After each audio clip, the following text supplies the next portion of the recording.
senyawa ini. Jadi senyawa alkohol itu secara umum adalah suatu molekul yang dia memiliki suatu gugus hidroksil yang terikat pada suatu atom karbon jenuh. Jadi ciri-ciri dari senyawa alkohol itu adalah memiliki gugus OH. OH atau hidroksil namanya. Jadi kalau teman-teman punya suatu alkana ataupun alkena ataupun alkuna ataupun cincin aromatis, kemudian di sana ada ketemu gugus hidroksi gitu ya, ada gugus hidroksi yang nempel, berarti itu adalah termasuk golongan senyawa alkohol. Ini contohnya ya, yang paling sederhana, yang paling pendek itu adalah metanol. Kemudian ada etanol dan seterusnya. Jadi ini nanti untuk penamaannya kita akan bahas. Tapi yang penting teman-teman sebetulnya kalau mau penamaan senyawa organik itu harus ini ya, dihafalkan dulu alkananya. Itu untuk mempermudah nanti dalam penamaannya. Jadi alkana mulai dari 1 sampai 10 lah ya minimal, mulai dari metana sampai dengan 10 apa? Dekana ya. Jadi hafal belum dari metana sampai dekana? Insya Allah, Bu. Oke. Jadi itu dulu yang penting rantai utamanya. Oke, tadi sudah saya sampaikan di awal ya. Jadi selain dia terikat pada rantai alkana, alkohol itu juga bisa terikat pada suatu, kalau ini namanya benzil. Benzil itu benzil itu ada aromatik, kemudian ada CH2. Nah, ini namanya benzil. Sehingga namanya untuk senyawa ini benzil alkohol. Ya, jadi selain itu juga dia bisa terikat pada suatu rantai alkena ya, gitu. Ataupun juga bisa terikat pada suatu rantai alkuna.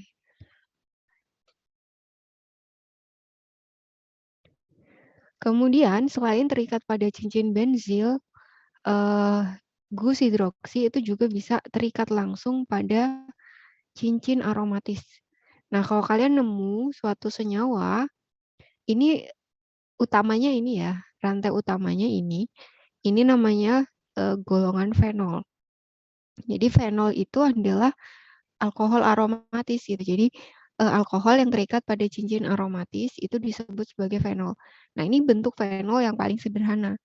Tapi bisa saja fenol itu bentuknya, maksudnya senyawa utama atau rantai utamanya fenol gitu. Tapi bisa saja di dalam cincin itu misalkan terikat suatu metil gitu, ataupun juga terikat atau tersubstitusi gugus alkohol yang lain gitu. Jadi tidak hanya satu alkohol gitu, tapi juga ada yang punya beberapa gugus fungsi alkohol gitu. Jadi nempelnya itu nggak cuma satu gitu, tapi ada beberapa. Kalau cuma satu seperti ini namanya fenol gitu. Tapi kalau misalkan di dalam struktur ini ada tambahan OH yang lain, maka ini namanya polifenol. Misalkan seperti ini. Nah, ini namanya fluoroglucinol gitu. Ada juga yang namanya resorcinol. Kalau resorcinol itu 2 ya, gugus OH-nya 2 gitu. Kalau fluoroglucinol 3. Kalau hanya 1 ini namanya fenol. Ciri-cirinya terikat langsung ya. Jadi beda dengan yang benzil tadi. Kalau benzil kan masih ada CH2-nya, tapi kalau yang fenol itu terikat langsung ke cincin aromatis. Cincin aromatis itu khasnya dia cincin 6 ya, segi 6, kemudian di tengahnya ada lingkarannya. Sebetulnya lingkaran itu mewakili garis ya, jadi bisa digambarkan dalam bentuk lingkaran atau biasa juga digambarkan seperti ini. Jadi ada garis selang-seling gitu. Kenapa digambarkan lingkaran ya? Karena garisnya itu bisa geser ya. Jadi selang-selingnya tuh bisa geser gitu. Bisa ke sini, ke sini, ke sini gitu ya. Jadi seperti itu digambarkannya. Ini saya lewat. Oke, kemudian untuk penggolongan alkohol itu didasarkan seperti apa ya? Seperti karbon ya. Karbon kan dia ada digolongkan menjadi ada yang primer, sekunder, tersier, kuarterner gitu. Nah, alkohol juga demikian gitu. Jadi alkohol itu digolongkan berdasarkan derajat substitusi dari atom karbon yang langsung berikatan dengan gugus hidroksilnya. Jadi kalau misalkan suatu alkohol primer berarti dia terikatnya ada di C primer gitu. Ini alkohol primer ya, jadi dia terikatnya di C primer. Untuk alkohol sekunder, dia terikatnya di C sekunder. Sedangkan untuk yang alkohol kuarterner, dia terikatnya di tersier maaf. Jadi kalau yang alkohol tersier, maka dia terikatnya di C tersier. Udah nggak usah dibahas ya, mana C primer, sekunder, tersier ya. Jadi kalau intinya sifat alkoholnya, apakah primer, sekunder, atau tersier, itu mengikuti derajat substitusi dari atom karbon yang menghidroksi. Ya, jadi kemungkinannya ada 3, primer, sekunder, ataupun tersier. Dan nggak mungkin ada kuarterner ya, karena karbon itu tangannya cuma 4 gitu. Jadi dia hanya mungkin untuk berikatan dengan 4 atom yang lain.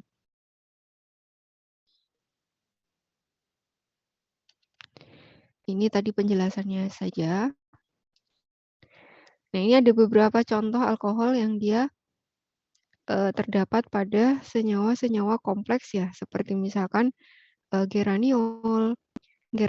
Geraniol itu dikenal sebagai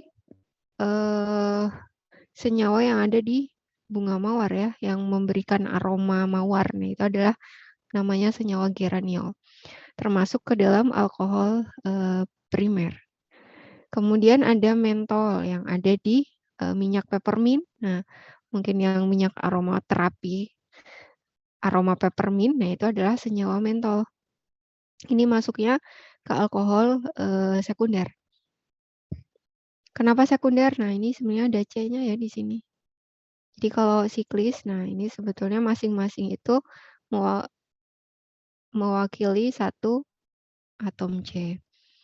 Kemudian ada isopropil alkohol, ini juga masuk ke alkohol sekunder.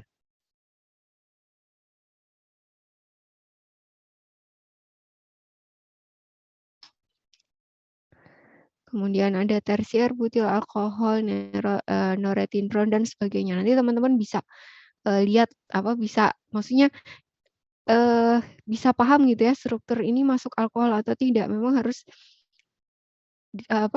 lihat contoh ya, lihat contoh itu, harus melihat contoh baru kemudian kalian tentukan ini alkohol atau bukan. Yang jelas dia alkohol kalau ada gugus hidroksinya gitu ya, dominan ada hidroksinya. Kemudian sekarang ke penamaan ya. Jadi kalau di kimia itu pasti ada nama ya, setiap senyawa itu pasti ada nama dan dia pasti punya 2 nama ya. Ada nama trivial, ada nama IUPAC. Kalau nama IUPAC itu adalah nama standar ya, nama yang berdasarkan pada kesepakatan internasional. International Union Pure and Applied Chemistry gitu. Jadi ini nama secara aturan standarnya, nama kimianya. Sedangkan untuk nama trivial, jadi ada 2 ya namanya, ada nama IUPAC, ada nama trivial. Kalau IUPAC itu nama standar, nama kimia. Kalau nama trivial itu biasanya nama dagang atau nama yang dikenal oleh masyarakat. Nama dagang ya. Jadi kok kayak misalkan gini, kalian ke apotik mau beli alkohol 70%. Alkohol 70% isinya apa? Ada yang tahu alkohol 70% itu isinya apa? Alkohol dan aquades. Ya, alkohol jenis apa? Etanol. Ya, benar, etanol ya. Jadi nama mungkin secara di masyarakat dikenalnya alkohol gitu. Padahal sebetulnya di dalam alkohol yang kita maksud itu isinya adalah etanol gitu. Jadi alkohol jenisnya apa? Jenis etanol. Kan jarang ya ke apotik terus Mbak beli etanol 70% gitu kan. Enggak gitu belinya. Jadi itu perbedaannya ya. Mungkin yang kadang kalau orang yang tidak paham ya dianggapnya semua Padahal kalau kita sudah pahami ini, alkohol itu adalah golongannya gitu, golongan besarnya. Sedangkan nama senyawanya tetap ada, masing-masing tetap memiliki nama sendiri-sendiri. Kemudian sekarang kita bahas ke penamaan ya. Jadi kalau misalkan kita punya suatu struktur untuk memberi nama, yang pertama kali dilakukan apa? Kalau kalian diminta memberi nama, Hitung dulu jumlahnya. jumlah apa? Jadi yang CHC-nya ada berapa? Itu namanya ngitung apa? Induknya, Bu. Nah, rantai induk ya. Untuk mencari rantai induk, itu kita penomorannya berdasarkan apa? Mulainya dari mana, itu acuannya apa? Yang terdekat ke Cabang. Oke, yang terdekat ke cabang. Itu kalau kalian punya alkana ya. Jadi kalau alkana itu aturannya cari rantai terpanjang itu dilihat dari yang paling dekat dengan cabang. Tapi kalau kita sudah berbicara tentang gugus fungsi, maka penomoran itu dimulai dengan C, dimulai dari C yang paling dekat dengan gugus fungsinya. Nah, kan soalnya gini, kalau kita tadi berbicara cabang, sebetulnya paling dekat dari sini kan ya, dari kanan gitu. Tapi karena ini sudah ada gugus fungsinya, maka penomorannya dimulai dari, bukan dari kiri, tapi dari kanan gitu. Dari kanan ke kiri gitu, karena C yang ini paling dekat dengan hidroksi, sehingga penomorannya dimulai dari sini ke sini.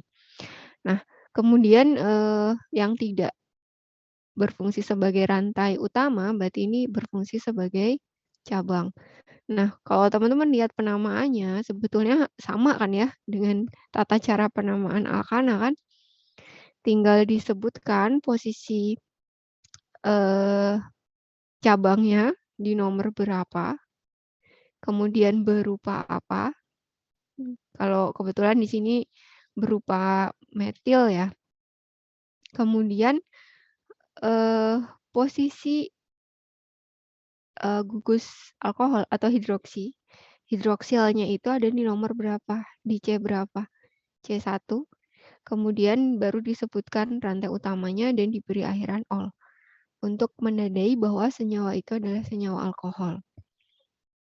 Itu ya, jadi penamaannya simpel. Kalau teman-teman sudah paham dengan penamaan alkana, untuk penamaan alkohol lebih mudah itu karena hanya diganti belakangnya aja sama ini posisinya ya, posisi alkoholnya disebutkan di posisi C nomor berapa. Ini sudah lewat dulu. Ini udah. Oke, sekarang kita coba, sekarang kalian coba ya beri nama. Ini nggak usah lah ya, ini sederhana kalau ini. Yang ini aja. Sama ini. Ini boleh deh. Oke, silahkan diberi nama yang nomor 1 dulu.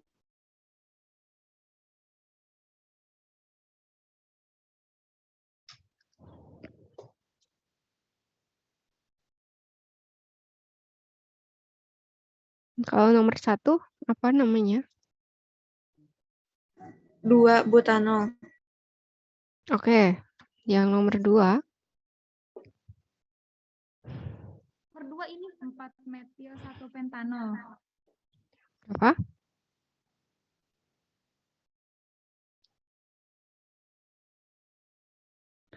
Ini penomorannya dimulai dari mana ya? Ini gini ya. Ini maaf. Kok geser? 2.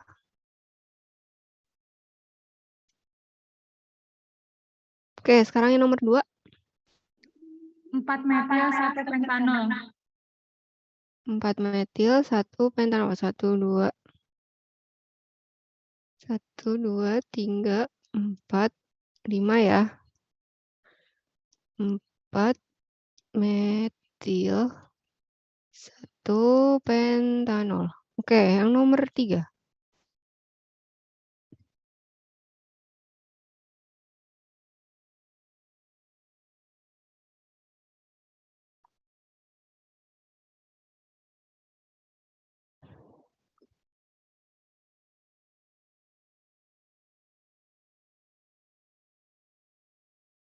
4-dimetil 2-butanol. 4. Kalau Dimet- ada 2, berarti tetap disebutkannya 2. Tidak hanya 1 kali. 4,4 gitu, Iya. butanol. Dimetil 2-butanol. Baik, ini penomorannya kalian bisa lurus, bisa belok ke atas, atau belok ke bawah, sama aja, karena sama-sama 5 ya. Nah, ini kalau seperti ini lurus, berarti cabangnya 2. Apa tadi? 4,4. Jadi tetap disebutkan 2 kali, kalau misalkan memang di sana ada 2 metilnya di posisi yang sama. Dimetil 2 ya? 2 pentanol. Ya, seperti itu untuk penamaan contohnya ya. Tidak susah ya, tidak sulit ya. Jadi memang sekali lagi jangan dihafalkan teman-teman, jangan dihafalkan tapi difahami gitu. Saya harus mulai penomoran dari mana, kemudian mulai siapa dulu yang ditulis gitu. Nah, itu difahami, jangan dihafalkan. Karena kalau penamaan, kalau kalian hafalkan, saya rubah strukturnya, ya itu nanti susah lagi ngasih namanya gitu. Jadi harus difahami saja bagaimana urut-urutan penamaannya. Baik, kemudian ini penamaan yang lain ya. Jadi alkohol sederhana, sederhana tuh yang rantainya masih pendek. Ini sering dinamai dengan nama radikofungsional umum yang juga telah disetujui oleh IUPAC. Jadi selain penamaan tadi ya menggunakan penomoran seperti ini, itu juga bisa digunakan penamaan seperti ini. Misalkan ini disebutkan dulu alkilnya apa, kemudian alkohol gitu. Propil alkohol. Kemudian ini butil alkohol gitu. Jadi disebutkan dulu apa namanya? Alkilnya ya. Ini alkilnya. Nah, kemudian ini gugus fungsi alkoholnya. Ini juga sama, ini alkilnya, baru disebutkan gugus fungsi alkoholnya. Kemudian ini disebut sebagai sekunder butil alkohol. Kenapa sekunder? Karena hidroksinya terikat pada posisi ini ya, sekunder, C-nya C sekunder. Jadi terikat pada butil gitu ya, pada butil, tapi posisinya sekunder gitu. Beda sama yang ini, kalau ini kan primer ya. Kalau primer tuh jarang disebut sih. Jadi primer itu jarang disebut, baru disebut itu kalau sekunder atau tersier gitu. Kemudian ini tersier butil ya. Jadi ini tersier butil itu seperti ini. Nah, ini alkoholnya.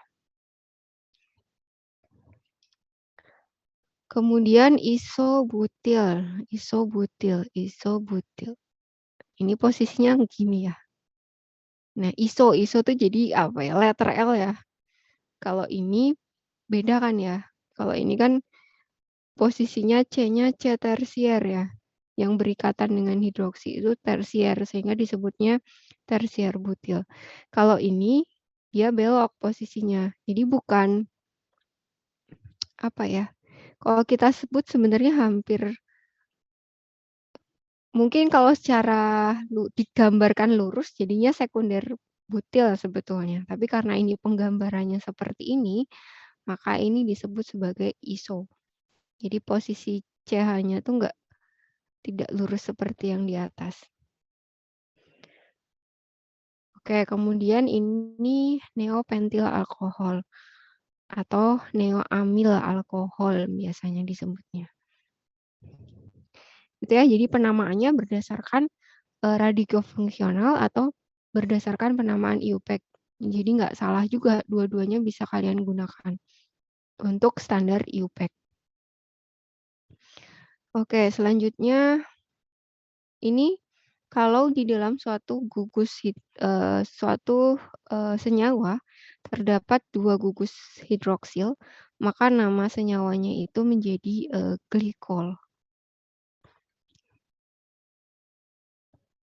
Glikol atau secara IUPAC dalam sistem substitusi IUPAC itu disebut sebagai diol. Ya, jadi penamanya kalian bisa gunakan glikol atau diol. Jadi kalau misalkan mau menggunakan glikol, berarti ini cukup disebutkan sebagai etilen glikol ya. Jadi etilen glikol. Kemudian ini ada propilen glikol. Kemudian ini ada trimetil glikol. Kok trimetil ya? Ini kayaknya salah nih. Oh, betul ding, trimetilen ya. Ada 3 metil. Nah, jadi bisa menggunakan yang glikol atau bisa menggunakan yang diol. Sama saja. Ya, jadi kalau yang diol itu berarti harus disebutkan lengkap ya. Posisinya ada di C nomor berapa. Kemudian penamaannya tinggal etanadiol. Jadi kalau ada nama senyawa diol gitu ya, berarti itu menandakan dalam struktur senyawanya terdapat 2 gugus fungsi alkohol.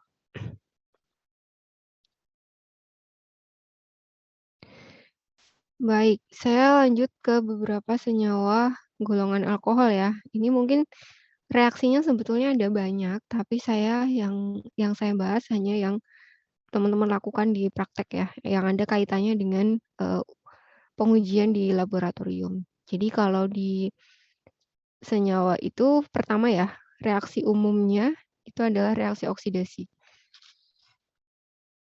Sudah masuk ke lab belum? Belum, Ibu. Oh, belum. Minggu depan. Minggu depannya lagi katanya masih responsi. Oh, minggu depannya lagi. Oke. Jadi nanti untuk pengujiannya ya, untuk senyawa golongan alkohol, ada beberapa senyawa umum yang digunakan untuk mengidentifikasi senyawa ini. Yang pertama adalah reaksi oksidasi. Reaksi oksidasi itu berbeda hasilnya antara alkohol primer, sekunder, dan tersier.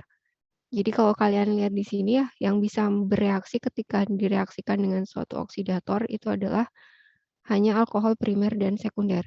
Sedangkan tersier itu tidak bereaksi.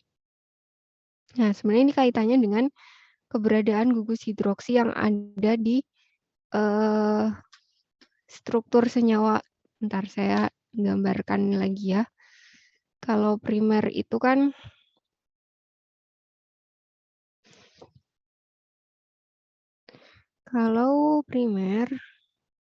yang paling gampang ya, CH3 aja ya. Akan seperti ini ya.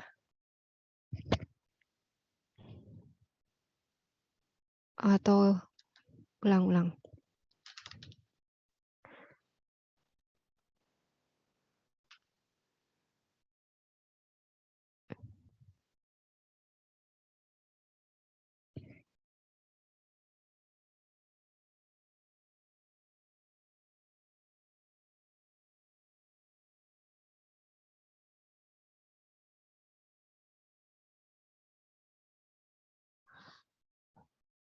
Yang umumnya aja deh. Ini kan primer ya. Kalau sekunder itu berarti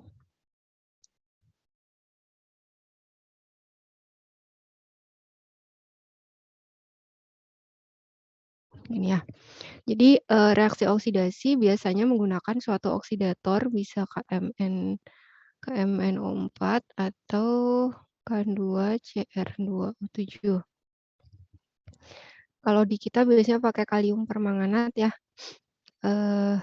Yang diamati adalah perubahan warnanya biasanya. Jadi contoh KMNO4 itu warnanya ungu. Kalau misalkan bereaksi dengan alkohol, maka dia akan berubah warna.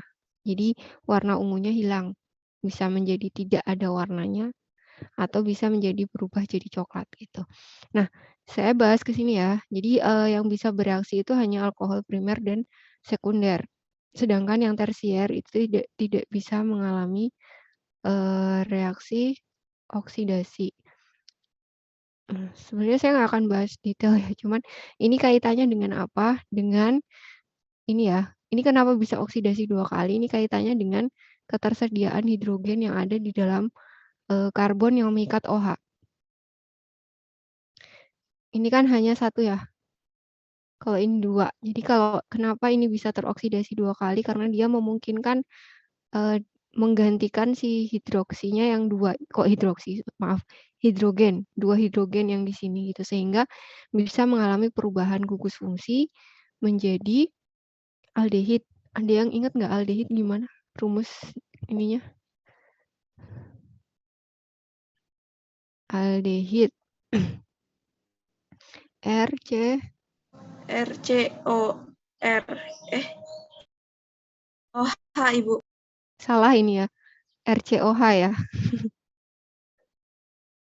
Bukan OH ya. Kalau ini mah asam karboksilat, maaf.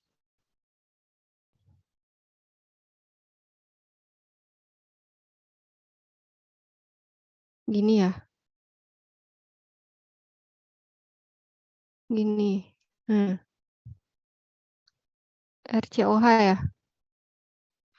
Nah, kalau yang asam karboksilat ini nanti berubahnya menjadi RCOOH. Itu ya, jadi kaitannya dengan itu, keberadaan hidroksi yang dimiliki oleh atom karbonnya. Sehingga kalau untuk alkohol primer memungkinkan teroksidasi 2 kali, sedangkan alkohol sekunder sekali saja berubah menjadi keton. Menjadi keton itu RCOR, aksen. Sedangkan alkohol tersier karena C-nya ini sudah tidak ada hidrogennya, maka tidak bisa mengalami reaksi oksidasi. Jadi biasanya KMNO4-nya nggak berubah ya. Kalau kalium dikromat, saya lupa warnanya kalau nggak salah kuning ya, kuning ke orange. Oke, kemudian reaksi yang kedua adalah reaksi esterifikasi. Reaksi esterifikasi ini, kenapa disebut esterifikasi? Karena ya ini nanti hasilnya berupa ester gitu. Jadi reaksi pembentukan ester. Yang direaksikan adalah alkohol dan asam karboksilat. Jadi kalau kalian punya alkohol direaksikan dengan asam karboksilat, maka akan menghasilkan ester. Jadi ROH plus RCOOH akan menghasilkan RCOOR aksen. Ya, ini ester.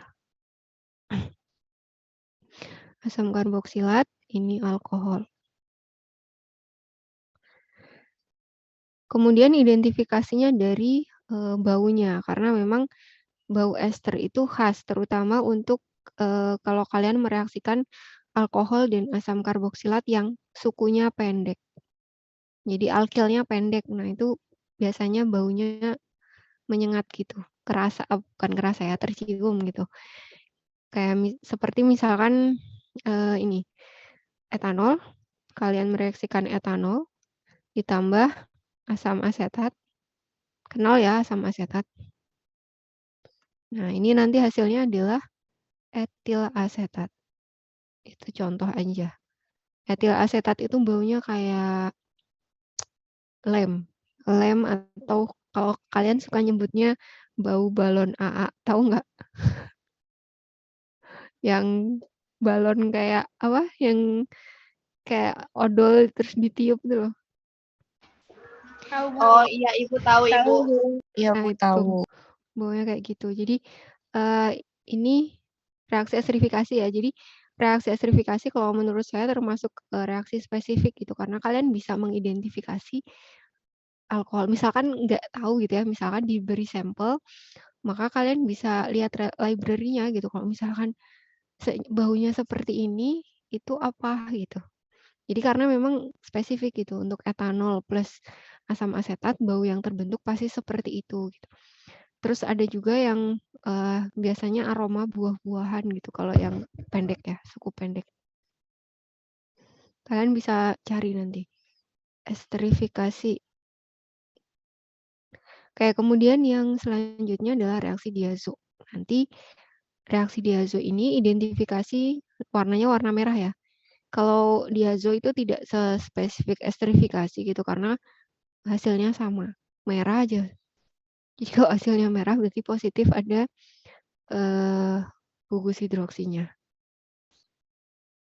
Atau dia senyawa golongan alkohol gitu. Karena fenol pun nanti kalau nanti kalian masuk ke pengujian fenol, ini hasilnya juga merah gitu. Karena kan tadi ya kita sudah bahas di awal gitu bahwa di senyawa fenol itu juga ada ada gugus hidroksinya.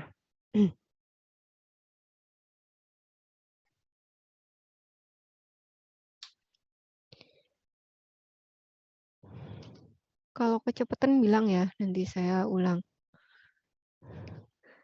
Oke, selanjutnya udah dapet tadi 3 ya. Sekarang reaksi Lucas. Nah, untuk reaksi Lucas ini pereaksinya menggunakan ZnCl2 dalam suasana asam. Jadi menggunakan asam sulfat pekat. Ya mungkin kalau sekarang teman-teman lebih leluasa ya praktikumnya, tidak seperti teman-teman yang di D3 kemarin waktu semester 1 karena lemari asamnya kan belum bisa dipakai gitu. Kalau sekarang sudah bisa dipakai gitu. Jadi tidak ada keterbatasan untuk menggunakan senyawa-senyawa yang sifatnya pekat gitu. Jadi lebih bisa diujikan. Nah, untuk reaksi Lucas ini digunakan untuk membedakan alkohol primer, sekunder, dan tersier. Jadi dilihat dari hasilnya ya. Kalau alkohol primer itu dia relatif tidak bereaksi, jadi larutannya jernih. Kemudian yang sekunder keruh, sedangkan yang tersier nanti terbentuk endapan. Ini dibedakan ya antara yang keruh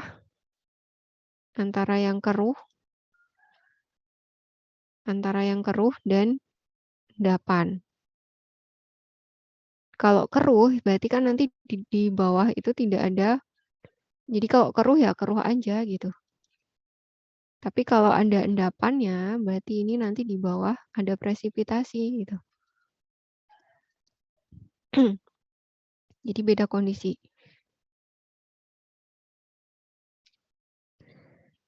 Oke, kemudian yang selanjutnya adalah iodoform. Ini nanti hasilnya berupa bau iodoform. Bau iodoform itu seperti bau betadin.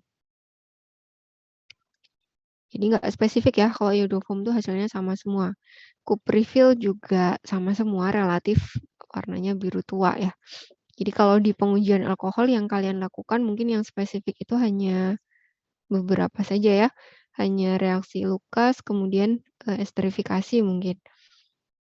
Kalau yang lain kurang spesifik karena hasilnya sama.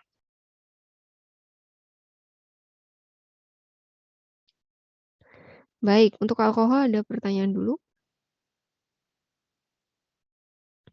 Kalau tidak ada, saya lanjut ke ether.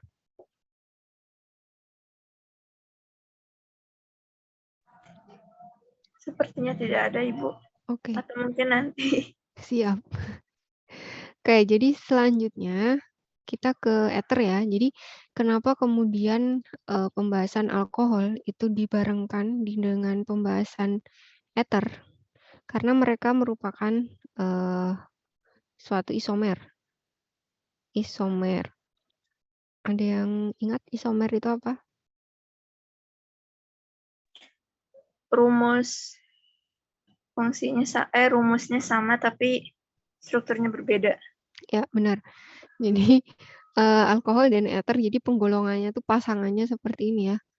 Alkohol itu dengan ether, kemudian aldehid itu dengan keton. Ini asam karboksilat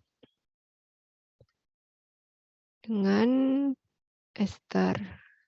Nah, ini ketiganya adalah isomer gugus fungsi. Jadi mereka memiliki rumus molekul yang sama, tapi rumus struktur atau rumus molekulnya sama, tapi rumus senyawanya berbeda. Ini bukan rumah sakit ya, rumus senyawa. rumus senyawa ya. Jadi artinya misalkan ya kita punya apa? Rumus molekul umumnya alkohol itu kan CN H2N plus 2O gitu. Nah, ini mereka misalkan yang simpel aja apa ya? C2H C2H4 plus 2 6 ya. Oh gitu. CN kalau C-nya 2 berarti kan H2N plus 2-nya 6 ya. Nah, ini bisa membentuk alkohol, bisa membentuk ether. Alkoholnya apa ini?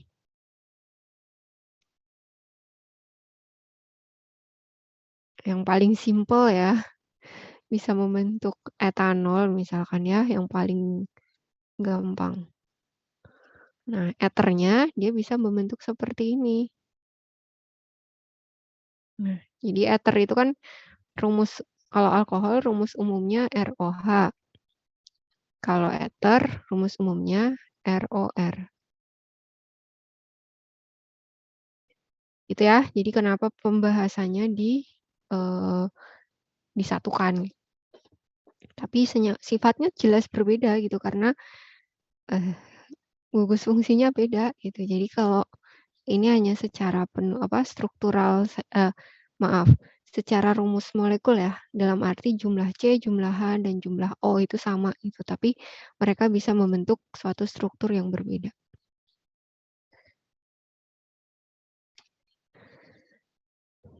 Oke, kemudian ini bedanya di situ ya. Jadi ether itu bedanya adalah posisi O-nya ya. Posisi O-nya itu di tengah-tengah. Jadi ciri-cirinya ether itu seperti ini. O-nya tuh diapit oleh 2 karbon. Kemudian gugus alkilnya RR-nya ya. Ini bisa sama, bisa beda. Jadi R-nya bisa RR. Kalau RR itu berarti alkilnya sama panjang. Tapi kalau RR aksen berarti yang satu misalkan metil, yang satu etil, misalkan seperti itu. Jadi nggak masalah ya, hanya perbedaan panjang alkilnya saja. Ini rumus umumnya ya, ROR atau ROR aksen. Kemudian dia bisa membentuk ini contoh yang simetris ya. R-nya sama panjang, contohnya di metil ether. Atau yang sering kita pakai di lab itu ada di etil ether. Ya, kalau misalkan nanti di lab diminta untuk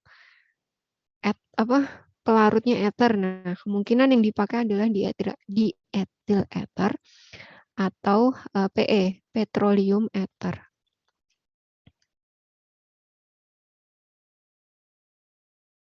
Tapi senyawanya sama, senyawa ether juga. Kemudian selain membentuk senyawa alifatik ya, rantai terbuka, ether itu juga bisa membentuk suatu siklik, membentuk etilen oksida atau tetrahidrofuran. Kalau tetra itu berarti ini ya, cincinnya 1, 2, 3, 4, 5.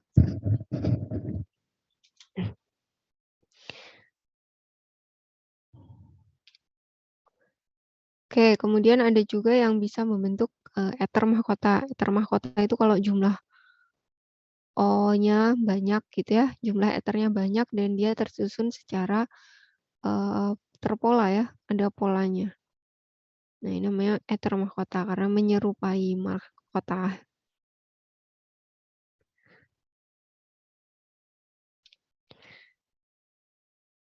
Kemudian untuk penamaannya ya, sama seperti alkohol, jadi penamaannya ada 2, ada IUPAC dan ada trivial. Untuk yang IUPAC ini bisa menggunakan nama radikofungsional umumnya. Jadi disebutkan dulu senyawa yang, rantai panjangnya, etil, kemudian baru rantai pendeknya, metil gitu. Urek-urekan. Ya, jadi ini adalah etil mewakili ini, kemudian metil mewakili yang depan, dan ether itu gugus fungsinya. Kalau misalkan sama panjang, ya kalian tinggal sebutkan berarti seperti tadi ya. Ada 2 etil yang terikat pada oksigen eternya. Kemudian contoh yang lain ada ini tersier butil ya. Ini tersier butil, kemudian ini namanya fenil. Fenil itu aromatik yang ini mengikat satu tangannya mengikat atom yang lain. Namanya fenil. Makanya kalau ada OH-nya jadi fenol ya. Oke, itu contohnya. Kemudian untuk nama substitutif ya benar ya. Substitutif itu maksudnya penomoran ya, ada penomoran ya. Jadi nama substitutif IUPAC itu bisa dipakai ketika nama ether digunakan untuk menamai ether yang dia kompleks. Ikatannya lebih dari satu.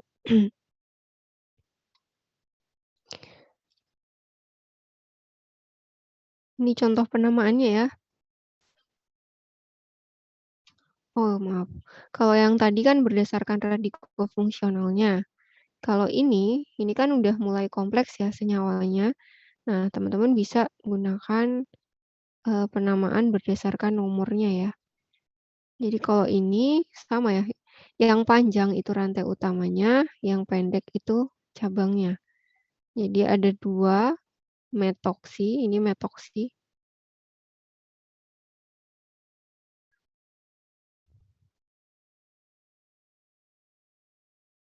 Ini metoksi itu ini.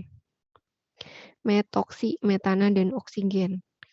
2 metoksi pentana. Pentana ya, kenapa nomor 2 ya ini dinomori aja. Jadi dianggapnya sebagai cabang ya, 2 metoksi pentana. Kemudian ini 1 etoksi 4 metil benzena.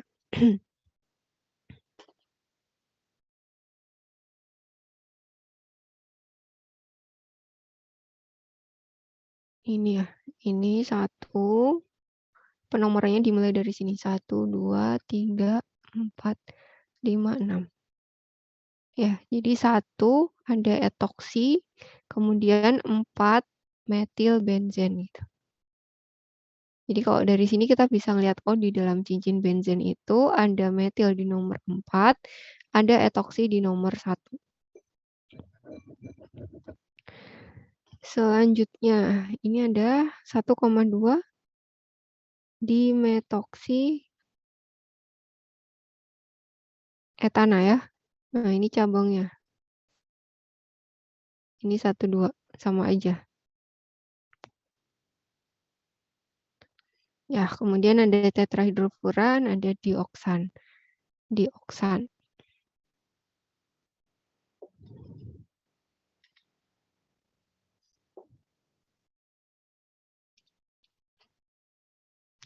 Oke, kemudian untuk pembuatannya, sebetulnya pembuatan ether itu diturunkan dari alkohol.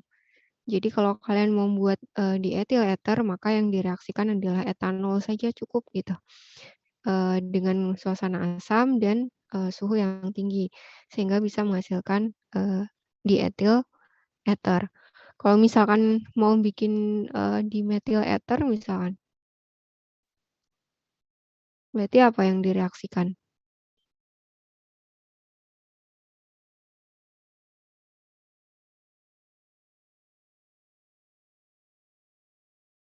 Kalau membuat dimetil ether, berarti apa yang direaksikan?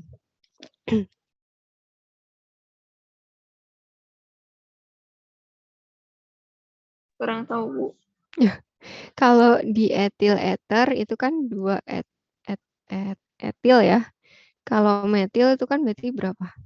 1. 1. Berarti yang direaksikan adalah, maaf, 2 CH3OH. Jadi 2 metanol. Kalau tadi kan 2 etanol, ini etanol. Nah, ini kalau membuat 2 metil ya berarti 2 metanol yang direaksikan.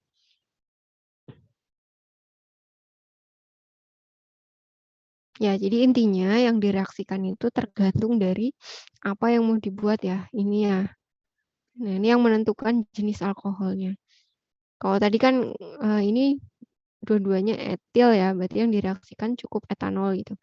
Terus kalau membuat metil dua-duanya, berarti yang direaksikan cukup metanol saja. Tapi kalau misalkan kalian membuatnya apa ya, misalkan etil, metil, eter misalkan, berarti butuh apa?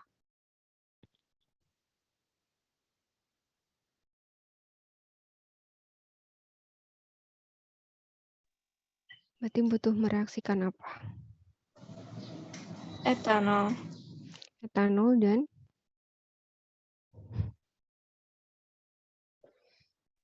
ya betul. Metan. Ini butuh etanol direaksikan dengan metanol. Gitu ya. Jadi tergantung dari panjangnya, tergantung dari jenis R-nya.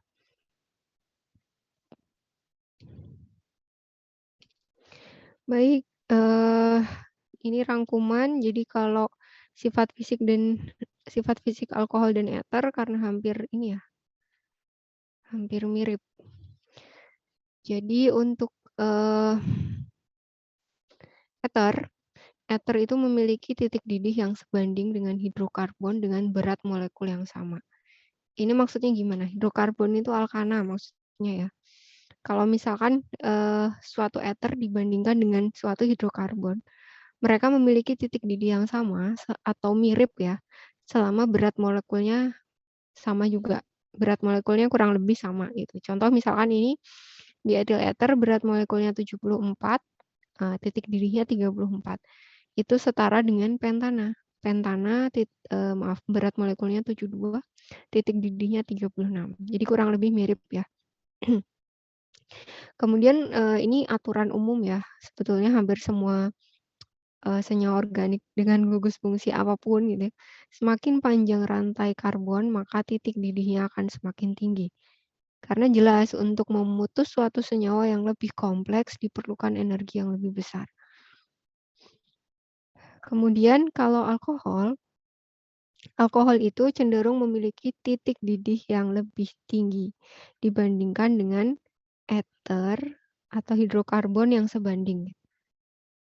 Jadi kalau diurutin ya paling tinggi titik didihnya tuh alkohol ya di antara eter dan hidrokarbon. Karena di dalam alkohol itu dia memiliki ikatan hidrogen. Ikatan hidrogen yang menyebabkan dia titik didihnya cenderung lebih tinggi.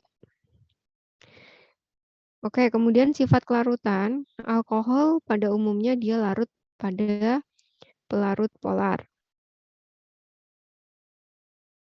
Ini paham nggak maksudnya? Coba kalian baca dulu, terus paham nggak?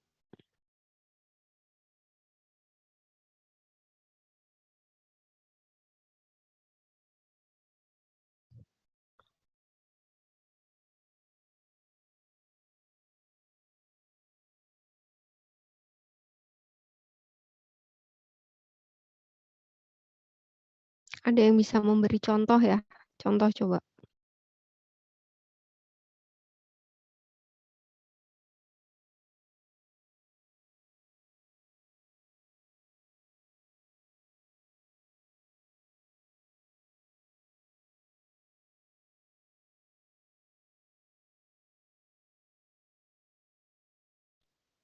Masih on kan ya, siang-siang. Cuman Masih Bu, masih.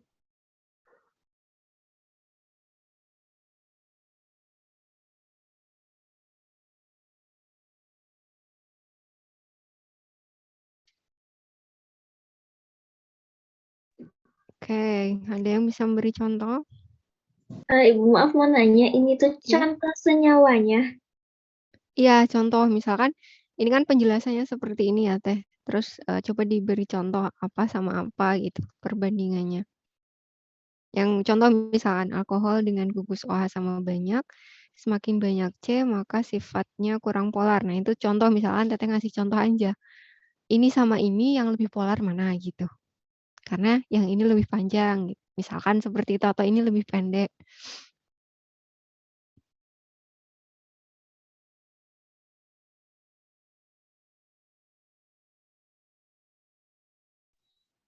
misalnya metanol sama etanol lebih polar metanol gitu bukan, Bu? Iya, betul. Jadi contohnya seperti itu ya, paling simpelnya itu ya. Jadi yang etanol dan metanol berarti kepolarannya lebih polar yang metanol. Terus yang kedua,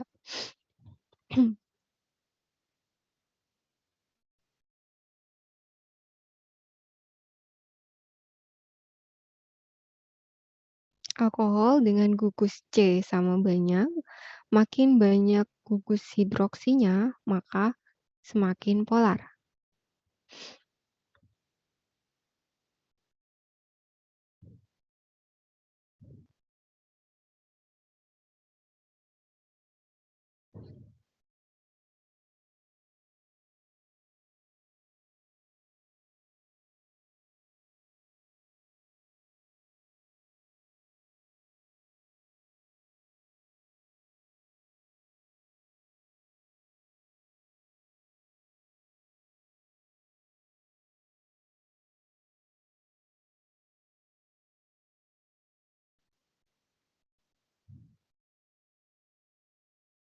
Ada yang bisa memberi contoh, misalkan apa?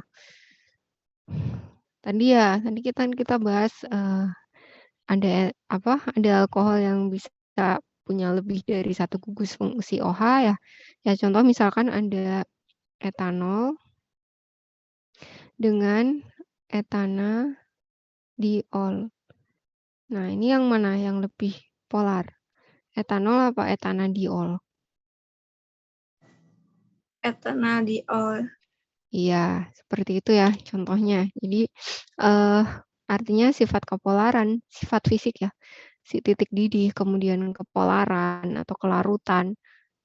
Nah, itu sangat dipengaruhi oleh struktur senyawanya dan juga gugus fungsinya. Oke, kemudian ini nanti teman baca sendiri ya. Baca apa dibahas? Nah, ini Dibahas. hampir sama deh. Kenapa?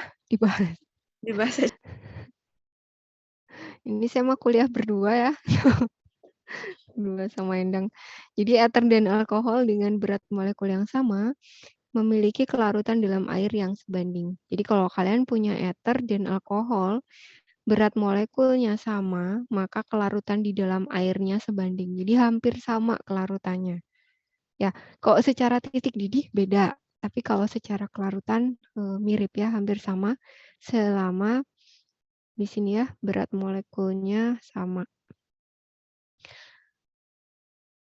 Kemudian yang kedua, kelarutan alkohol dalam air menurun secara bertahap sebanding rantai hidrokarbon yang makin panjang. Tadi sebenarnya sudah dibahas di awal gitu. Jadi kepolaran itu akan menurun seiring dengan panjangnya rantai karbon.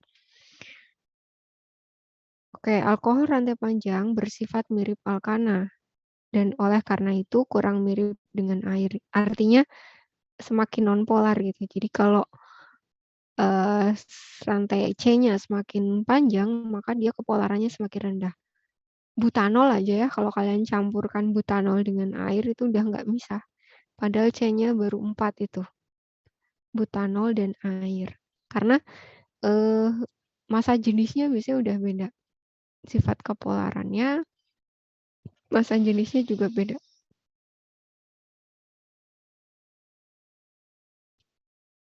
Oke, ini nanti teman-teman bisa baca sendiri ya selebihnya.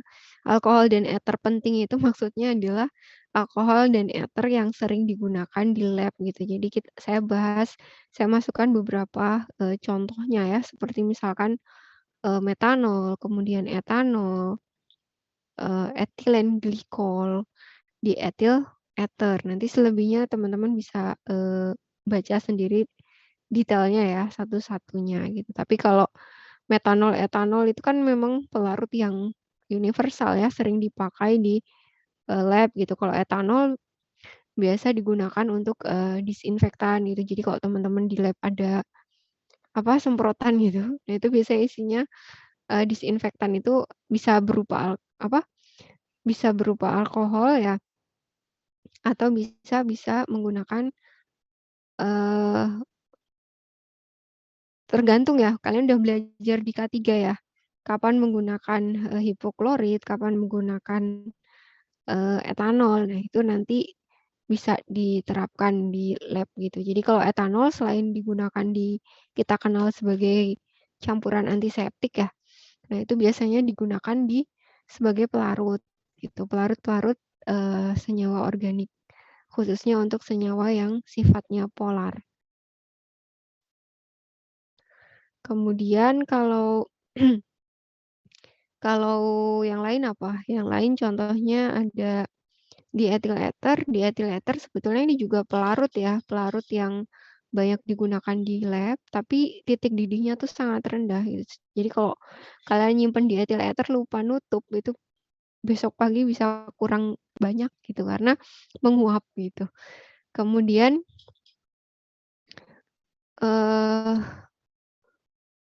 kalau di ethyl ether nanti akan banyak kalian gunakan sebagai pelarut pada proses ekstraksi pemisahan gitu. Mungkin kalau di sebelum UTS kita masih banyak praktikumnya terkait pengujian gitu. Tapi nanti setelah UTS teman-teman akan banyak mempelajari tentang metode pemisahan. Nah, itu nanti pelarut yang digunakan salah satunya adalah ether. Tapi ya hati-hati dalam penggunaannya. Karena memang si ether ini sifatnya anestetik gitu, pembius gitu. Jadi biasanya digunakan untuk pembius pada proses pembedahan gitu. Jadi jangan suka nyium lama-lama gitu ya baunya gitu. Jadi memang harus gunakan masker gitu. Kalau nggak nanti lama-lama ya mabok kalian jadi atau lama-lama jadi apa ya, kebal ya. Jadi orang yang kemudian sering berinteraksi menggunakan senyawa-senyawa ini gitu. Mungkin kan awalnya dosisnya kecil-kecil tapi lama-lama jadi besar bertambah dan akhirnya dia memiliki kekebalan tertentu terhadap anestetik gitu. Jadi nanti suatu ketika dia harus dibius diperlukan kadar yang lebih tinggi. Itu mungkin yang bisa saya sampaikan untuk siang ini. Barangkali ada pertanyaan.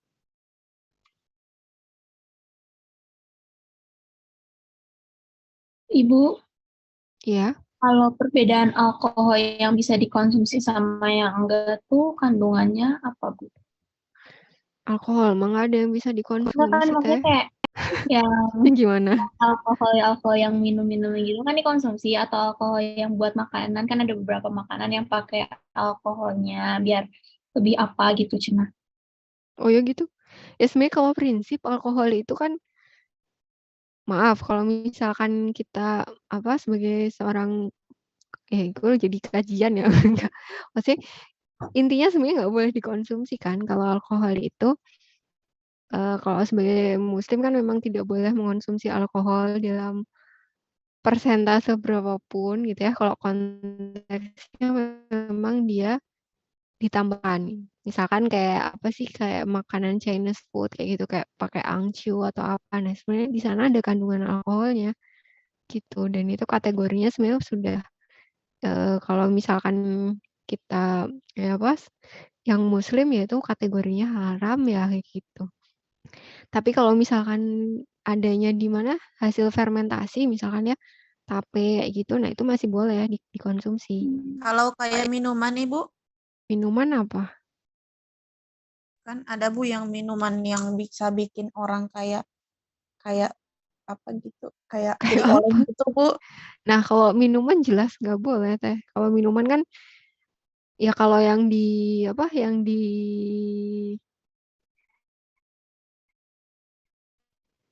yang kita punya batas tertentu. Jadi batas amannya tuh berapa persen gitu. Tapi kan itu buat orang-orang yang boleh mengkonsumsi ini gitu. Tapi kalau misalkan tidak boleh ya sebetulnya maksudnya sebetulnya ini ya kalau kita sebagai balik lagi buat teman-teman yang muslim ya seberapapun kadarnya sebetulnya nggak boleh kalau itu untuk keperluan konsumsi gitu. Tapi kalau batasnya biasanya berapa ya minuman tuh kalau wine kayak gitu tuh? Di bawah 5% kayaknya teh. Saya nggak hafal juga, tapi kecil yang jelas kadarnya. Paling tinggi biasanya 7%. Nah, nggak hafal saya teh. Pokoknya sekitar itulah. maksudnya masih di bawah ini ya, kisaran 5 atau 10 lah, masih di bawah itu. Karena kalau sudah di atas itu kan ya memang sudah sifatnya ke toksik ya, lebih ke toksik. Gitu. Jadi toksik. Nanti bisa kalian cek tuh MSDS etanol. MSDS etanol dan metanol. Saya juga nggak paham ya, itu nikmatnya di mana gitu. Orang-orang suka dioplos gitu ya. Ada kan ya sering berita miras dioplos gitu antara alkohol metanol itu udah jelas-jelas meracuni diri sendiri. Begitu sih ya batas amannya itu. Jadi memang teman-teman nanti kalau misalkan kerja dengan pelarut-pelarut yang seperti ini harus betul-betul pakai ini ya, APD-nya masker lah. Maskernya harus benar-benar dipakai.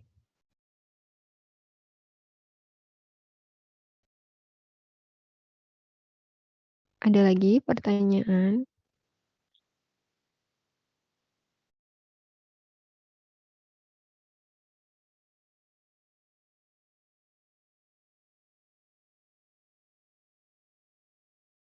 Sepertinya sudah, Ibu. Baik, kalau tidak ada pertanyaan ini di Zoom tersisa 28. Tapi saya hitung 33 ya Teh, tadi sempat masuk 33 orang.